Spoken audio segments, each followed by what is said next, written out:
Komisi 4 DPR RI memanggil Menteri Kelautan dan Perikanan Sakti Wahyu Trenggono bersama jajaran untuk membahas keberadaan pagar laut yang menjadi perbincangan publik. Rapat kerja dipimpin langsung Ketua Komisi 4 DPR RI Titi Soeharto. Anggota Komisi 4 DPR RI yang hadir dalam rapat mengaku heran kenapa pagar laut bisa membentang sepanjang 30,16 km di Kabupaten Tangerang, Banten. Tak hanya itu, banyak yang mempertanyakan siapa yang memasang. Tak hanya soal pagar laut, anggota Dewan yang terhormat juga mencecar Menteri Kelautan dan Perikanan soal sertifikat yang terbit di ruang laut.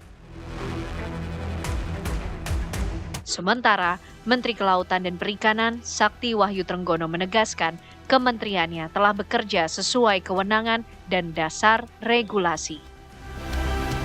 Komisi 4 DPR RI meminta Kementerian Kelautan dan Perikanan menindaklanjuti ke proses hukum yang tegas, tuntas, dan transparan. KKP juga diminta berkomunikasi lintas kementerian dan lembaga agar bisa maksimal. Tim TV One mengabarkan.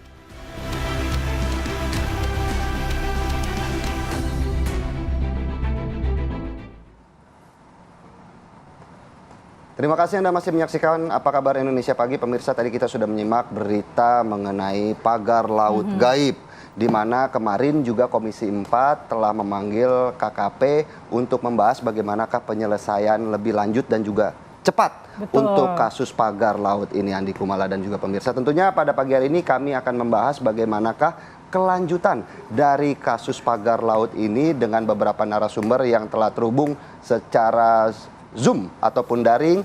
Sudah ada Pak Daniel Johan selaku anggota Komisi 4 DPR dari fraksi PKB. Selamat pagi, Pak. Selamat pagi, Pak Daniel. Pagi, Pak Philip. Salam. Iya. Ya. Dan juga ada Prof. Maret Prianta selaku Guru Besar Hukum Tata Ruang Unpad. Selamat pagi, Pak. Selamat pagi, Prof. Selamat pagi, Mas Philip. Ya.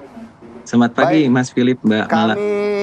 Pagi, Pak. Kami mau ke Pak Daniel terlebih dahulu, Pak. Mungkin bisa diinformasikan update setelah kemarin memanggil Kementerian KKP dan sudah menggelar sidang ya selama 3 jam lebih. Sebenarnya apa kemudian permintaan dari Komisi 4 yang harus dipenuhi dalam waktu dekat dari Kementerian KKP, Pak? Ya, makasih, Bang. Jadi ada 2 hal yang utama ya. Yang pertama adalah bahwa Komisi 4 sudah meminta dengan tegas agar Menteri KKP segera menuntaskan proses investigasi dan pemeriksaan atas pagar laut ini.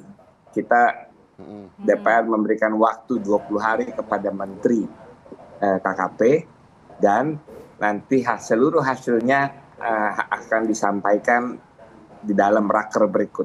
Jadi kita akan mengundang kembali Pak Menteri raker 20 hari dari kemarin. Yang kedua adalah kita minta kementerian segera melakukan konsolidasi dan koordinasi dengan instansi lain untuk segera menegakkan hukum di dalam pelanggaran pagar laut ini. 2 hal itu yang utama, Bang.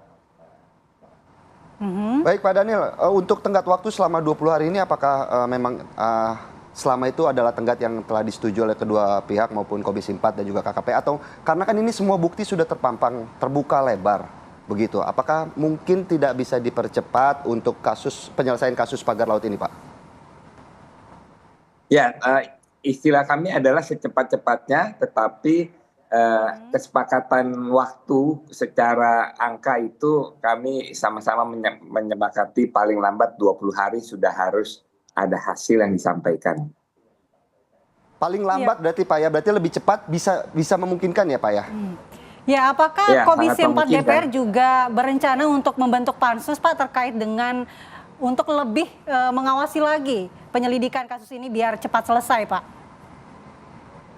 Nah, kesepakatan di internal sesama anggota, bila dalam 20 hari ini tidak ada progres yang signifikan, maka Panja atau Pansus itu akan menjadi langkah berikutnya. Baik. Kita akan ke Prof. Maret terlebih dahulu. Prof, tadi Komisi 4 DPR sudah menyampaikan bahwa meminta kepada Kementerian KKP untuk melakukan penegakan hukum terhadap pagar laut ini. Sebenarnya penegakan hukum seperti apa yang bisa diberlakukan untuk kasus pagar laut ini, Prof? Baik, terima kasih. Yang pertama mungkin yang ingin saya sampaikan adalah kita sama-sama harus pahami terlebih dahulu bahwa pada prinsipnya setiap orang itu dapat memanfaatkan ruang, baik ruang darat maupun ruang laut, sepanjang sesuai dengan ketentuan peraturan perundang-undangan yang berlaku.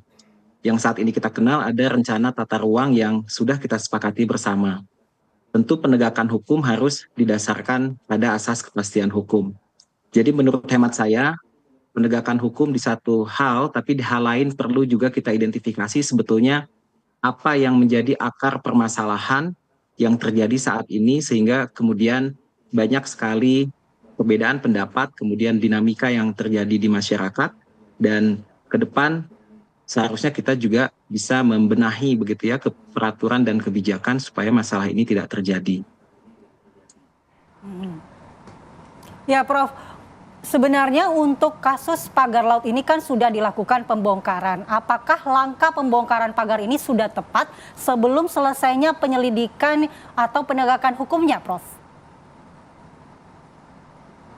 Baik, terima kasih. Jadi yang pertama adalah menurut pemahaman saya dan pendapat saya memang langkah yang sudah dilakukan pemerintah ini sudah sangat tepat. Manakala sebetulnya apakah konteks pemagaran laut ini sebetulnya ketentuannya saat ini mungkin masih terdapat kekosongan pengaturan maupun celah hukum, tapi tentu yang harus kita lakukan secara cepat adalah pemulihan fungsi dari ruang laut ini sendiri supaya kemudian dapat kembali dapat memberikan manfaat kepada masyarakat sekitar. Jadi saya rasa ini bisa simultan antara kemudian ke depan dalam waktu dekat dilakukan pemulihan terhadap fungsi ruang laut yang selama ini terganggu karena pemasangan pagar laut. Namun di sisi lain juga pembenahan regulasi dan kebijakan yang selama ini masih tumpang tindih di berbagai kementerian ini perlu segera diselesaikan, dan tentu saja dengan melibatkan masyarakat termasuk DPR yang dalam hal ini mungkin ke depan arah politik hukum pemanfaatan ruang laut harus kita sepakati bersama agar menjamin kepastian hukum bagi pengguna ruang depan. Prof, untuk keluarnya ataupun terbitnya HGB dan SHM, ini masuknya untuk ranah hukumnya, apakah masuk ranah hukum pidana atau perdata untuk kedepannya, Prof? Baik, sebelumnya ingin saya sampaikan bahwa memang dalam konteks pemanfaatan ruang laut, kita memiliki beberapa perbedaan dengan apa yang kita laksanakan atau prakteknya pada ruang darat selama ini. Di ruang darat kita mengenal dua hal terminologi. Yang pertama adalah penguasaan terhadap tanah, kemudian pemanfaatan terhadap tanah. Jadi konteksnya ada tanah, kemudian sebagai sumber daya yang kita manfaatkan. Namun pada ruang laut, terutama pasca putusan Mahkamah Konstitusi bahwa kita tidak lagi mengenal adanya hak pengelolaan pada wilayah pesisir dan pulau-pulau kecil, sehingga sebetulnya ruang laut itu penguasaannya adalah oleh negara. Nah, masyarakat ini aja kemudian dapat mendapatkan legalitas berupa pemanfaatan atau perizinan. Nah, sehingga dalam konteks bicara soal bagaimana kemudian dapat diberikan hak pada ruang laut, sepemahaman saya sekarang hal inilah yang sebetulnya belum kita sepakati secara regulasi, di mana memang beberapa regulasi masih tumpang tindih sehingga belum menjamin hukum. Namun kalau kita lihat secara historis perjalanan perkembangan pengaturan di ruang laut, memang ekspektasinya bahwa memang ruang laut itu tidak dapat dimiliki oleh individu atau ada pelekatan hak penguasaan atas perairan begitu. Nah, karena itu semua pada konteksnya tetap dikuasai oleh negara. Baik, berarti ada regulasi yang tumpang tindih dalam kasus ini menurut Prof. Maret. Nanti kita akan minta tanggapan dari Pak Daniel. Betul. Yang merupakan pembuat undang-undang ya, pembuat regulasi bagaimana menanggapi terkait tumpang tindihnya regulasi mengenai wilayah perairan atau kelautan ini. Tapi kita jeda terlebih dahulu pemirsa.